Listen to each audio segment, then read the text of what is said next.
అన్ని రకాల పొల్యూషన్ ఏవైతే ఉన్నాయో మన ఆహారంలో కానీ, మనకి ఇండస్ట్రియల్ పొల్యూషన్ కానీ, మన కార్లు, బైక్స్ అన్నిట్లో కూడా ఎలక్ట్రిక్ కానీ, సస్టైనబుల్ వైపు మనం అందరం మలుతా ఉన్నాము.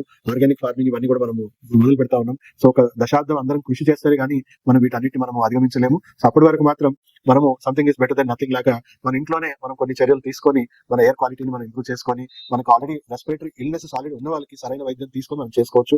సో ఇమ్యూనిటీ వీక్ ఉన్న వాళ్ళు అశ్వగంధ కానీ, పంచ తులసి డ్రాప్స్ అని మీకు దొరుకుతుంటాయి ఇవాళ రేపు. సో అలాంటివి కొంచెం బేసిక్ ఇమ్యూన్ బూస్టర్స్. అదే ఆటో ఇమ్యూనిటీ ఉన్న వాళ్ళు ఇలాంటివి ఏ ప్రయోగాలు చేయకండి.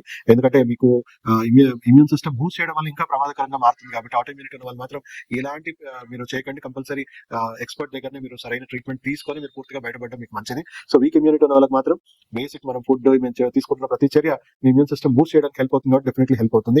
సో ఆల్మోస్ట్ చెప్పాలి అంటే కోవిడ్ అండ్ రెస్పిరేటరీ ఇల్నెసెస్ మనం తీసుకుంటే కూడా కడితే ఆల్మోస్ట్ రెస్పిరేటరీ ఇష్యూసే నంబర్ 1 కిల్లర్ గా మనం చెప్పొచ్చు. సో రోజు రోజుకి పొల్యూషన్ ప్రమాదకర స్థాయిలో పెరుగుతా ఉంది కాబట్టి దాని కౌంటర్ గా మనం కూడా కొన్ని చర్యలు మనం పాటించి, అండ్ ఇప్పటి కూడా ఎయిర్ క్వాలిటీ వైజ్ చూసుకుంటే మనం అర్లీ మార్నింగ్ లేస్తే ఎయిర్ క్వాలిటీ ఇప్పుడు కూడా పాడవలేదు. సో అర్లీ మార్నింగ్ లేవండి, కొంచెం సేపు సన్ రైజ్ కి ఎక్స్పోజ్ అవ్వండి, అండ్ మార్నింగ్ ఎయిర్ అనేది బ్రీతింగ్ ఎక్సర్సైజ్ ఇవన్నీ చేసుకొని మీ లంగ్ కెపాసిటీని, కపాలభాతి ఇలాంటివి చేసుకొని మీ లంగ్ కెపాసిటీని కూడా మీరు కొంచెం పెంచుకోండి. సో ఇవన్నీ మంచి మంచి లైఫ్ స్టైల్ మనం పాటించడం వల్ల చాలా మటుకు మనం ఇవి ఇన్సిడెన్సెస్ అవాయిడ్ చేయొచ్చు, అండ్ దీన్ని అధిగమించి మనము ఈ మరణాల శాతం మనం తగ్గించుకోవచ్చు. సో దయచేసి ప్రతి ఒక్కరి ఇంట్లో ఎవరికొకరికి రెస్పిరేటరీ ఇష్యూస్ ఉన్నాయి. సో ప్రతి ఒక్కరికి అవేర్నెస్ వీడియో ప్రతి ఒక్కరికి ఇంటికి చేర్చండి, ప్రతి ఒక్కరికి అవగాహన కలిగించండి.